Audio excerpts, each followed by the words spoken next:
ผู้น้อยๆนึงอยู่เอาแห้งหลายแล้วผู้บอกไงเขายังบอกปล่อยราคานี่ตัวไปส่งเขาเจ้าใดบ่งัวบ้านไหนกับผู้ใหญ่กลัวบอกปล่อยๆเนี่ยว่ามันใจศูนย์มันอยากกินกาแฟนี่นะโอ้ยเฮ็ดติดใจจัง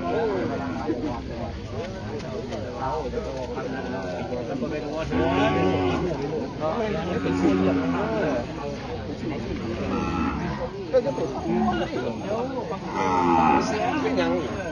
ซาใจอย่างนั้นอยากให้มูเจ้าสร้างน้ำหมูก่อนเนี่ย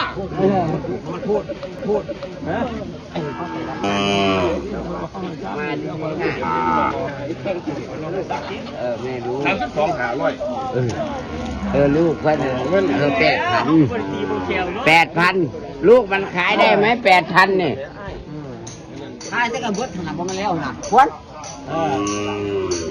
เป็นว่าจักบ่เพิ่นว่าจากได้32แม่ลูกแม่ลูกแม่ลูกแม่บ่นั่นบ่เขาโคกันเลยบ่นี่ลูกนี่โอ้ตัวนั้น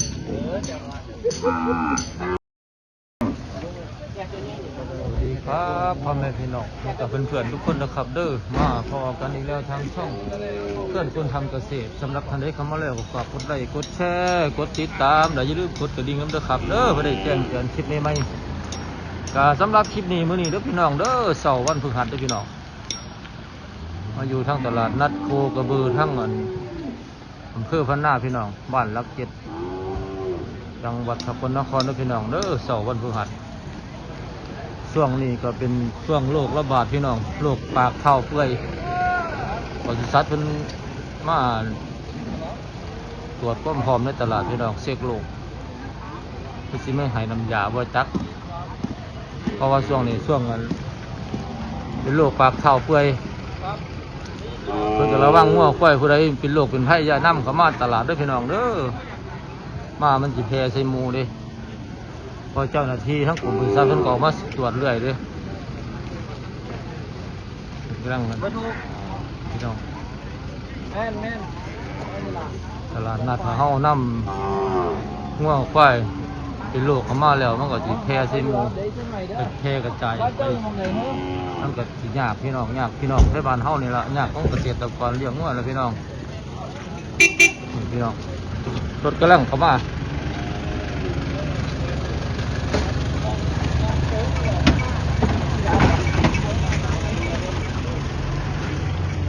เขาจะพ่นยาพี่น้องต้องใส่ยาพี่น้องต้องใส่พ่นยาฆ่าเชื้อพี่น้องเนาะแม่ลูกปะแม่ลูกครับใส่ลูกคนคุณพ่อต้องคุณครับผมพี่น้องแม่ลูกพวกหัวหลุดลูกข้างแดงนี่ลูกคนพี่น้องลู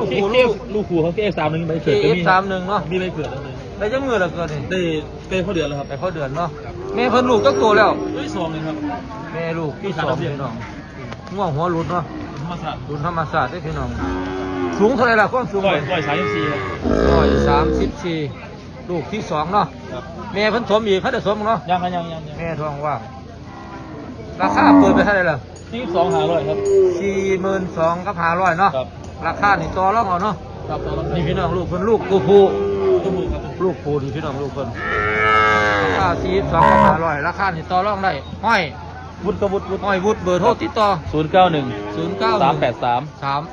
5766ด้วยพี่น้องเด้อผู้ใดสนใจโทรมาเลยพี่น้องเป็นงัวเลี้ยงเด้แต่ว่ามันตกตรงเบี่ยงจังหน่อยพี่น้องมาพี่น้องมาเบิ่งงัวมันได้ลูกมาจะเคลียร์ไปนี่ท้อง4-5 เดือนแล้วโอ้ถึงว่าท้อง2หรือท้องแรกท้องแรกบ่เดือนว่าแม่สาวท้องแรกพี่น้องเพิ่นมามีลูก4 เดือนแล้วเพิ่นมาประกันอยู่บ่ประกันน้ำเพิ่นด้วยกันเนาะสูง104เกือบ138บอกเพิ่นว่ามีลูกเพิ่นว่าแม่สาวแม่นั่นอันนี้เพิ่นว่าแม่สาวทับไปแล้วแต่ว่าลูกบ่ประกันเด้อพี่น้องเด้อแต่ว่าท้องประกันมีอยู่แต่ว่าลูกบ่ประกันอันนี้แม่สาวเครื่องดำทั้งมาดิสมอยู่แม่เลยทั้งบาทละ2 ตัวเลยเปิดไว้ 37 นี่เนาะแม่สาวนี่เนาะแม่สาวนี่35,000แม่นั่น37,000ไม่ลูกคนก็สมไปแล้วพี่น้องอันนี้ยังผสมอันนี้โบดเนาะติดโบดป่ะเนาะติดโบดราคา37แม่นบ่ล่ะ 35คุณ37 โอ้ 35เด้อพี่น้องเด้อแม่นี่35ถุงไว้35บ่ได้เนาะ ได้ ราคา35แต่ว่าตัวนี้ราคา37ชมแล้วเรียบร้อยมันว่ามีทอง4เดือนราคานี่มาต่อรองเอาเด้อพี่น้องเด้อหอยเล่เนาะหอยเล่เบอร์โทรติดต่อเฮา098 098 373 3 373 373 1879 1879พี่น้องหอยเล่พี่น้องผู้ใดสนใจก็โทรหาเพิ่นเด้อพี่น้องเด้องัวเลี้ยงพี่น้องงัวเลี้ยง เสียงงาม ใครสนใจก็โทรมาโหลดพี่น้องต่อรองได้หมอปลาไทยละของหมอปลาได้มาจากตัวได้มา2เอาคือเจ้าของเห็นไหมหาว่าได้หาคือเจ้าของคักเนี่ยจักบาทละ2ตัวนี่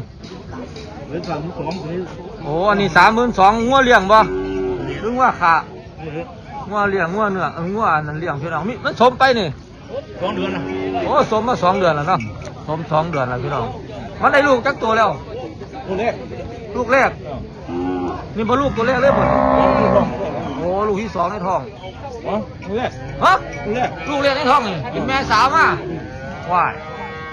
เป็นว่าแม่สาวลูกแรกที่พี่น้องราคา32,000ตัวรองหลายๆเนาะตัวรองหลายๆอ่ะตัวคือเจ้าของเท่าไหร่นี่ตัวคือเจ้าของนี่ให้เขามาลูกเท่าไหร่ฮะ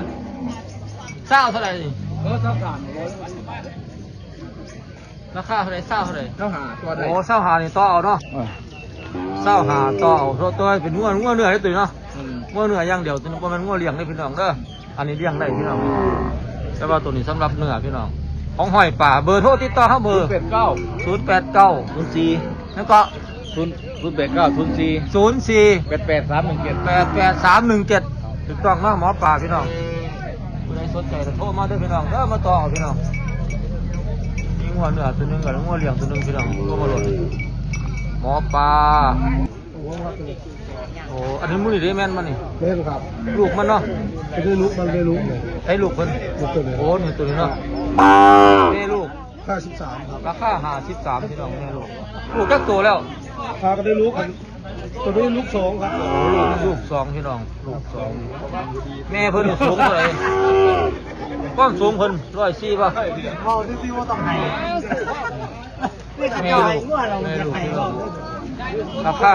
52ราคานี่ต่อรองได้เนาะ ครับผม อันมูทึกอันนี้หน่อยน่ะตัวละเท่าไหร่ ตัวละ13ครับ โอ้13พี่น้องซุ่มหน่อยนะตัวละ13รายละ13แล้วก็13พี่น้องเลือกเอาโลดเลือกต้องการก็ได้อันนี้52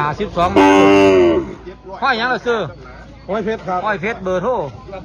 085 696 696 1173 1173ห้อยเพชรทั้งอัน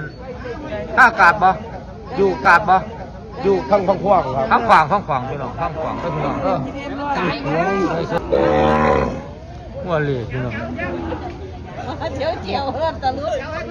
19,700ราคาเพิ่น ลงท่า2ให้บ้านท่า2เลยนะ 29,700เอาไปคนหนาของเฮาบ่นี่แม่ลูกเนาะแม่ลูกพี่น้องลูกจักตัวแล้วโอ้ลูกแม่เพิ่นสมอีกบ่โอ้แม่สมยังไว้แม่เพิ่นโอ้สมสายเนื้อไว้เนาะมีใบมีหลอดสมได้จักเดือนแล้วผ่านได้เดือนนึงมั้งแม่นี่สูงเท่าไหร่แม่110 105เนาะเป็นว่าสายหูเนาะกระทบหูกระทบนี่ลูกเพิ่นเนาะลูกสาวพี่น้องลูกสาวเพิ่นเป็นว่าสมเรียบร้อยแล้วพี่น้องเด้อได้เดือนนึงแล้วเล็กแข้งขาดีราคาเขาเปิดไปหลายปานใดราคา65,000แม่ลูกเนาะแม่ลูกพี่น้องราคา65ราคานี่ยังต่อได้อีกเนาะยังต่อรองได้จะเด็กน้อยได้พี่น้องเด้อเครื่องดำพี่น้องเครื่องดำราคา65ราคานี่ต่อรองได้ หนังหนาดีอยู่พี่น้องหนังย่านดีลูกก็เป็นตัวงามอยู่ห้อยหยังละซื้อเฮา วีครับ ห้อยวี่ทางใดบ้านเฮา ดูอากาศครับผม อากาศเด้อพี่น้องเด้อเบอร์โทรติดต่อเฮาเบอร์ 089 089 514 514 2244ครับ 2244เนาะทางอากาศอำนวยพี่น้องมาจากตัวมื้อนี่ ทั้ง3ตัวครับ ตัวฟูนี่ก็แม่นบ่ โอ้โหกับแม่ครับ นี่พี่น้องหัวฝูงหัวเนื้อจักบาทอันฟูนี่28,500เด้อพี่น้องเด้อเป็นหัวฝูงหัวขุนพี่น้องสายขุน28,500ราคานี่เอามาต่อเอาพี่น้องต่อรองเอาพี่น้องมาเบิ่งแม่ลูกแม่ลูกจักตัวแล้ว ลูก3ลูกแม่หรือลูกผู้ลูกตัวผู้พี่น้องแม่ลูก3แม่เพิ่นนี่สูงร้อยเท่าไหร่130บวกอยู่พี่น้องเครื่องดำลูกแท้ๆบ่แม่นลูกสวมแล้วพี่น้องเด้อลูกกินนมเจาะๆอยู่นี่พี่น้องราคาเขาเปิดไว้เท่าไหร่ 55ครับ ราคาอยู่55ราคานี่ต่อเอาเนาะ ครับ ห้อยโก้ ครับ เบอร์โทรติดต่อเฮาทางโคนเบอร์ 80 080 7677 7677 418 418 ครับ ผู้ใดสนใจละโทรมาเนาะส่งฟรีจักโลนี่ส่งฟรีจักโลบอกมาโลด200โลหรือ100โลหรือ50โล100โลเนาะ ครับ 100โลลงมานี่ส่งฟรีได้ราคานี่เนาะ ครับ อันไหนราคานี่ส่งฟรี100โลพี่น้องห้อยโก้ปั่นแถวข้างโคนเลยเนาะ ครับผม พี่น้องผู้ใดสนใจละโทรมาเด้อพี่น้องเด้อมาต่อเอาแม่ขาวๆ2แม่ทั้งไปนี่ถึงงัวเลี้ยงนี่เนาะงัวเลี้ยง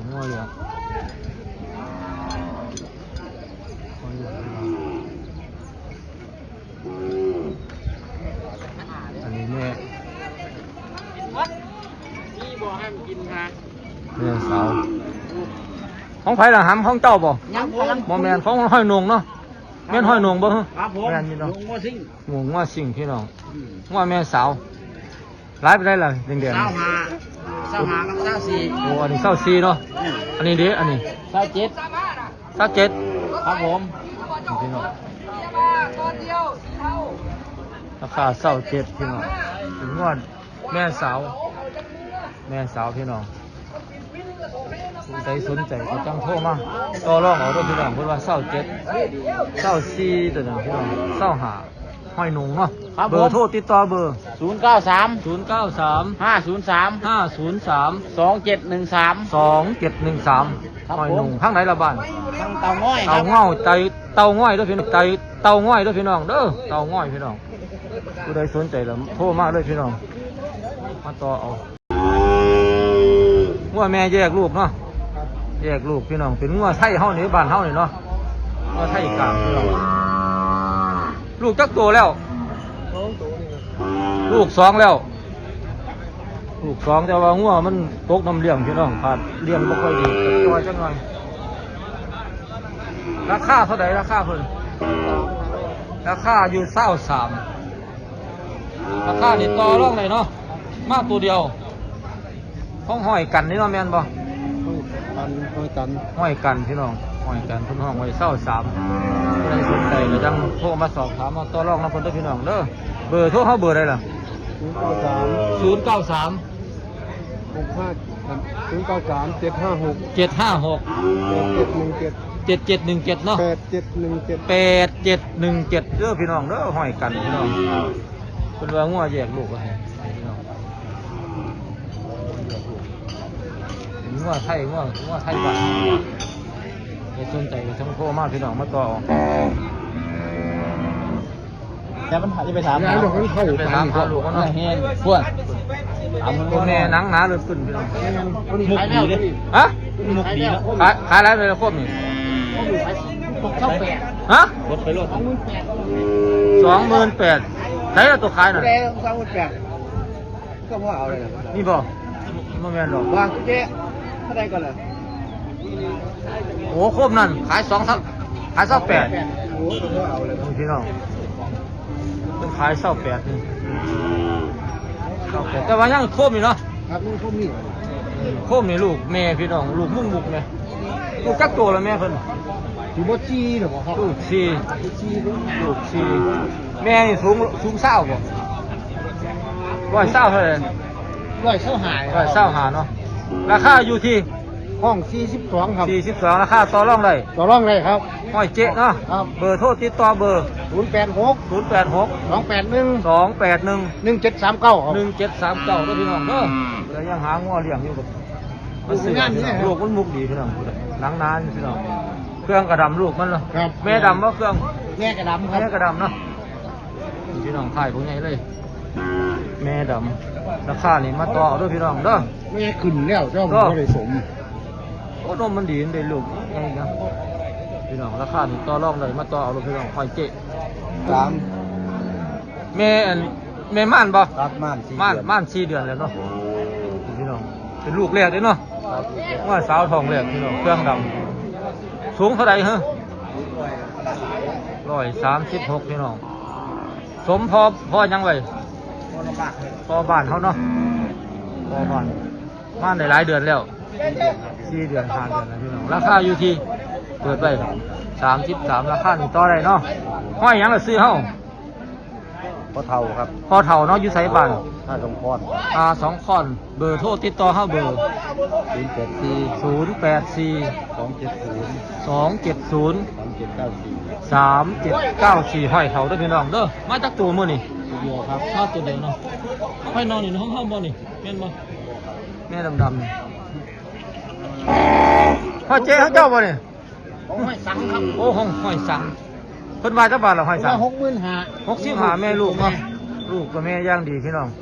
ลูกหลายปานใดล่ะลูกตัวเดียว ลูกยังสนครับง่วงเมนูลูกตัวแรกที่ ลูกที่สองเนาะ3แล้วบ่ 3ต่อไป 3ต่อไปเพิ่นว่าลูกแม่เด้เนาะ ลูกแม่ครับ ลูกแม่ของหอยสังพี่น้อง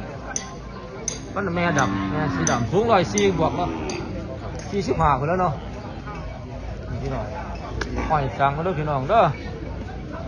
ย่ านได้รู้150 เนาะมันน่ะหลังโกงเป็นคือหลังโกงลูกกินนมหอยสังพี่น้องเพิ่นค่าไฟอยู่ในห้องคุณอยู่เบอร์โทรก็บ่ได้ให้เพิ่นหรอก เบอร์ยังสั่งเบอร์ยัง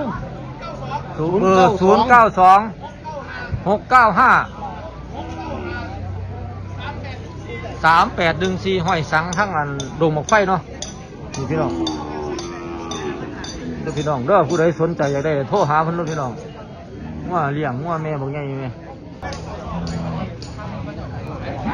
งัวผู้พี่น้องงัวหลานพี่น้องเฮาบ่นี่ บ่ครับ บ่แม่นเนาะงัวผู้นี่แม่งัวผู้พี่น้องขวัญเอาไว้ละขวัญนี่ของไผนี่ นี่มาทั้งคนหัวหน้าใครนี่ลูกเรานี่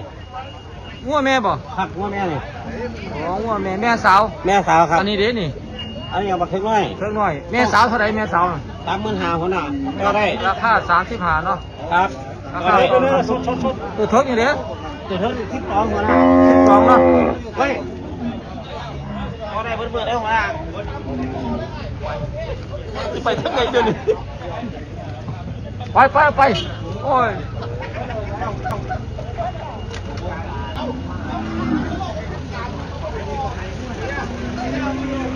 ได้ละเบอร์โทรน่ะเบอร์โทร มือได้หัวหน้า เบอร์โทรเลย เบอร์โทรเขาบอกครับจึ๊กนั่นล่ะ โอ้ยจักสักจึกอยู่ใส่เห็นบ่มีเบอร์โทรก็ซ้ำมาลงเลย ว่าโอ้ยบ่เจอเนาะ บ่เจอเลยมันเบอร์ผู้สาวคือเจอดีแท้ เบอร์ผู้สาวเจอดีอยู่หัวหน้า โอ้ยมันเบอร์จิงัวจะเบอร์เจ้าของบ่เจอพี่น้องอันนี้งัวเถอะว่าถูกพี่น้องไล่เท่าไหร่ล่ะนี่ ครับ ผู้นี่ นี่30,000 สองตัวเลยเนาะ เนี่ยนะ 2 ตัวเลยห้องไว้37,000เนาะ 31,000 โอ้31,000พี่น้องเป็นงัวผู้น้อย งูครับ สายหูสายคุณ ครับผม 31,000กับ500 แม่นครับบอกว่า30,000ซื่อๆ 31,000ซื่อๆพี่น้องราคานี่ยังต่อได้อีกอยู่ ครับ อันนี้แม่นบ่นี่ อันนี้ขายแล้วครับ โอ้ขาย ตัวนี้แล้วครับ โอ้บักเถิกนี่เนาะ ครับ เท่าไหร่บักเถิกแดงนี่ นี่ได้18,500 18,500พี่น้องเถิก18,500เป็นงัวแดงพี่น้องงัวแดงงัวหน่อยเนาะ ครับ ราคานี่มาต่อเอาเนาะ ครับผม ห้อยขวัญ ครับผม ห้อยขวัญเบอร์โทรเบอร์ 086 061ครับ 061 379 379 0811ครับ 0811เด้อพี่น้องเด้อสวยสนใจโทรมาพี่น้องเนาะคุณถึงไปเป็นว่าช่องถึงว่าพี่น้อง หม้อกำลังถือครับ กำลังเกิดก็ไปคุณไว้เลยมันแพงขายออกมาเนาะเลยสนใจโทรมาด้วยพี่น้องเด้อ เขาเอ็ดเลยไม่แดงนะ เมื่อเถิก เขาเอ็ด สอง เขาเลย สองตัวนี่บ่ หัวตัวนี้ บ่หรือว่าสองตัวเท่าไหร่ สองตัวนั้นเอา36 โอ้สองตัว36,000เนาะเป็นเล่ทั้งสองบ่ เล่ว่าทั้งคู่ เล่ทั้งคู่พี่น้องว่าสายคุณ พี่ติเขาบ่มีเงินมันเป็นเพียงไปแบบน้องกูบ่มีเงิน ราคาห้องไว้36,000สองตัวพี่น้องราคานี่มาต่อเนาะ ต่อได้ต่อ ห้อยตี ห้อยตี เบอร์โทรติดต่อ 080น้องเบิกเงิน 080 186 186 3219 3219เด้อพี่น้องเด้ หัว อ คุณน่ะก็โทรมาหาเสียตีรถนั่น บ่ ผู้แดงนั่นเอาไปเว้านั่น เพราะข้าจะได้บ่6เบอร์ พกอยู่มันเอาโบจากหัวหน้าลูกพี่ โอ้ยบัตรเบอร์ผู้สาวนั่นจำ บัตรเบอร์ผู้สาวฮู้จักเด้ออีพี่ตัวนั้น ไปหุ่นของเขาเจ้าเชียนนั่นน่ะผู้สาวหุ่นทั้งเมียทั้งลูกบ่มีผัวจะคนไปโลด เอาโก้ในพายจะอยู่ตลาดได้ไปหอดเงินหายากแต่ท่านได้เขาบุญนะ คือแม่นบ่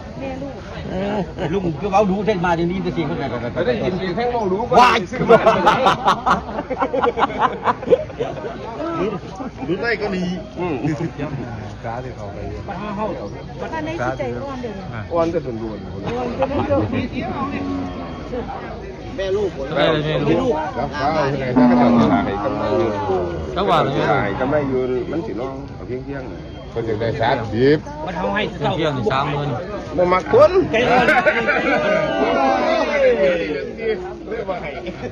การผู้แท้ภาษาที่กว่าได้หาโอ้ย3,000 นี่ห้อยแค่ไม่ยิงได้ไปยิงต่อลูกไว้ได้รถไปเห็น ทักจะแต่โดนช่วยหน่อยก็ไกลแล้วแสบไปเตียงมาก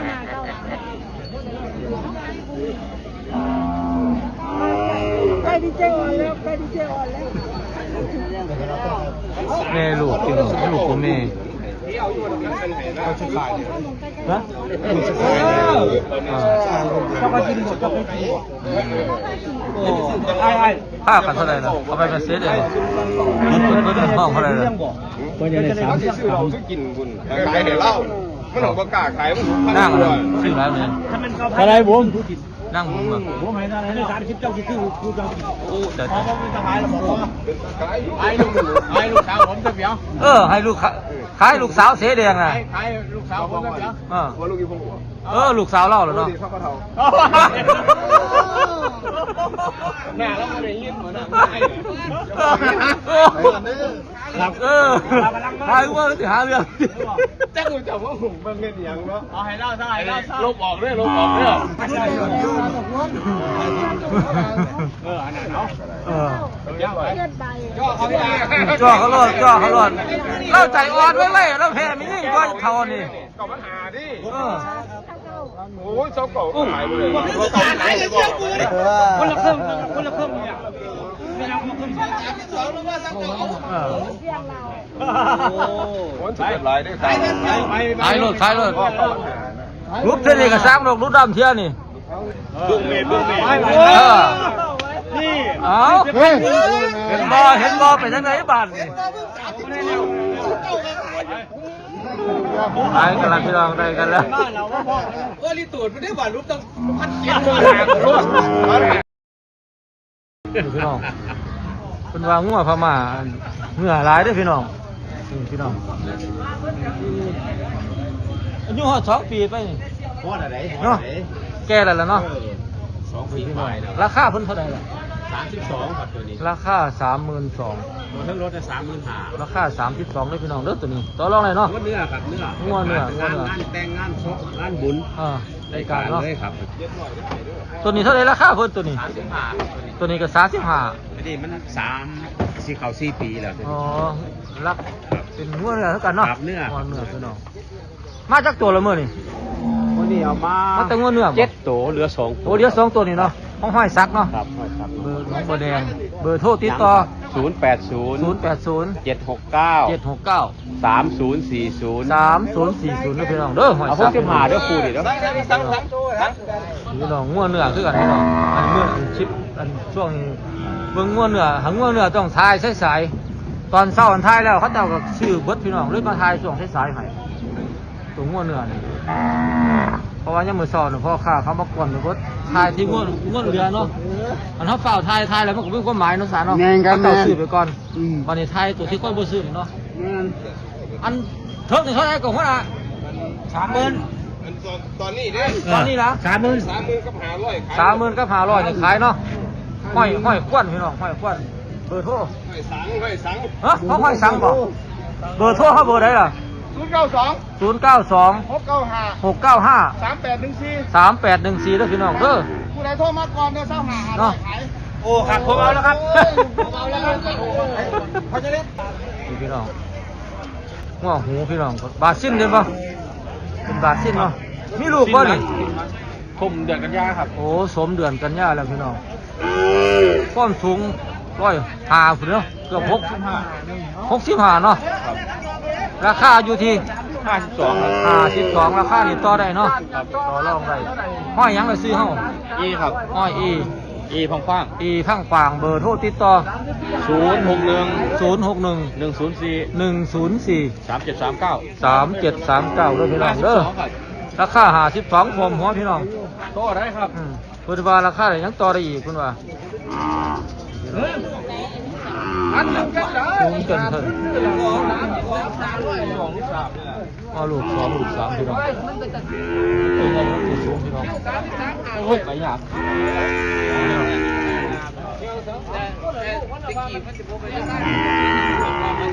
ในที่สุดในสนามท่วมหัวพี่น้องราคา50,000เลยสนใจอยากได้หัวใส่ใหญ่เด้อพี่น้องเด้อโทรหาเราโลดพี่น้องโทรแข้งขาบ่หูพร้อมใหญ่พร้อมทั้งใหญ่ทั้งแห้งพี่น้องพร้อมหัวเนาะสาเนาะ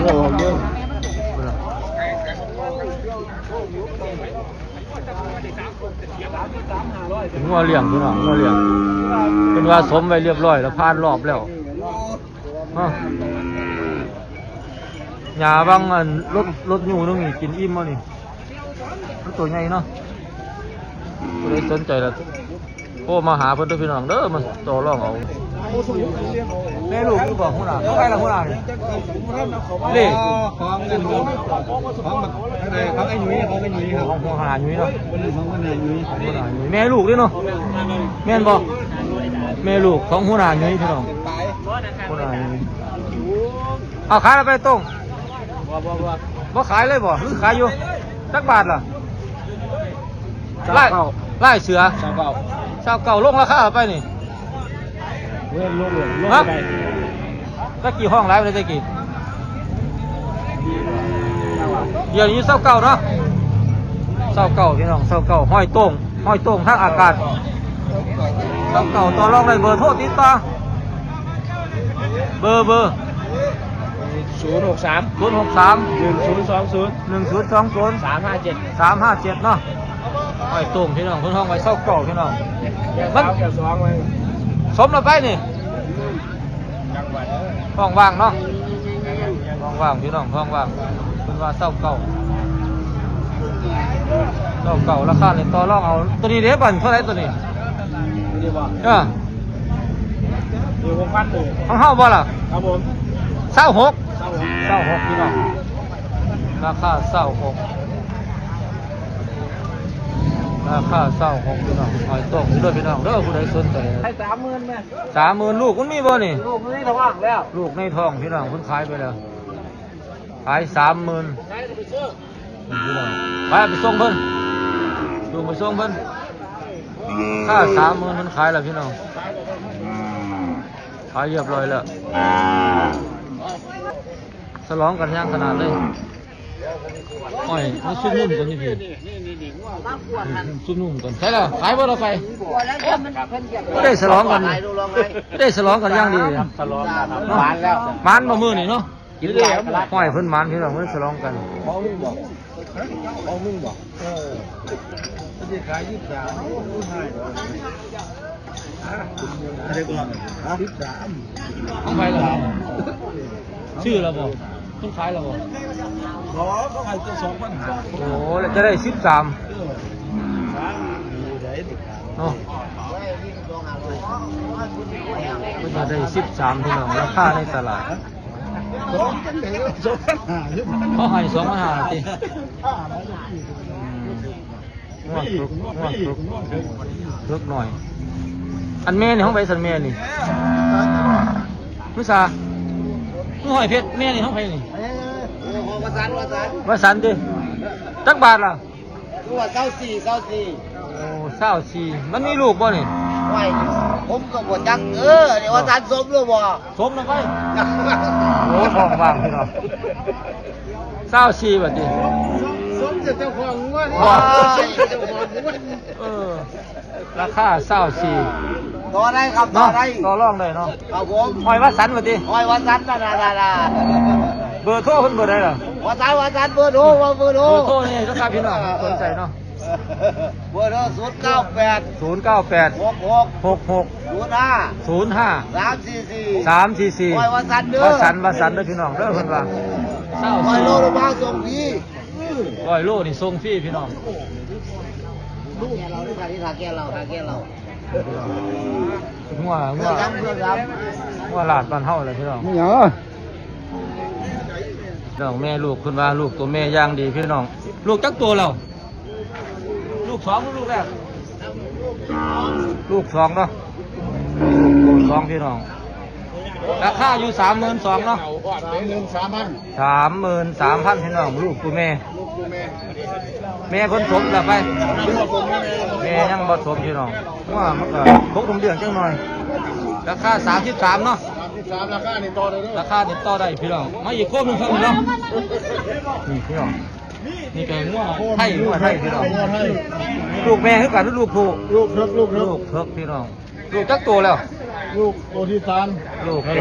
โตที่3พี่น้อง 36,500 ราคาอยู่36พี่น้อง36กับ500เครื่องอมเครื่องอมความสูงก็สิประมาณ120หรือ130ราคานะ130รองว่างแม่เพิ่นยังบ่เสิร์ฟอยู่ค่าเลี้ยงลูกอยู่เนาะราคานี่ต่อได้เนาะ ราคานี่ต่อได้ ห้อยลิตรเนาะ ห้อยลิตร เบอร์โทรเฮา 095 646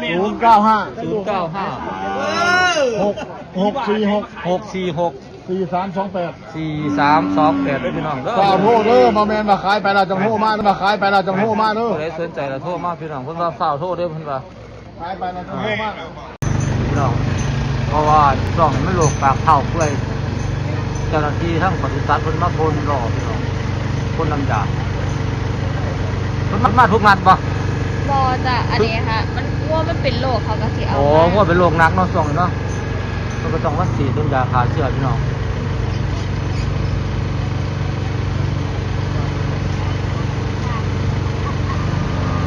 เจ้าหน้าที่ว่าควบคุมโรคนี่พี่น้องช่วงโรคระบาด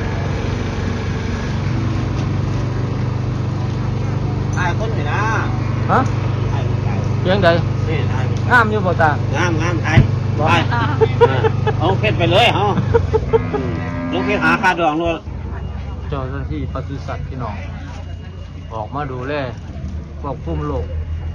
ระบาดช่วงในโรคข้าวเปื่อยระบาดพี่น้องปากเท้าเปื่อย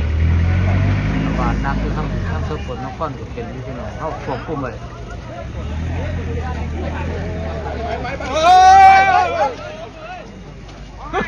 โอ้เดี๋ยวอันตรายเด้อจำงัวหน่อยเป๊คือปล่อยมาละบาดนี่ฮู้หั่นน่ะคือปล่อยมาจังซี่ดึงกูอยู่บ่แม่นมันดึงกูอยู่แล้วเป็นจังไดเอารถมาพี่นะดีกว่าน่ะ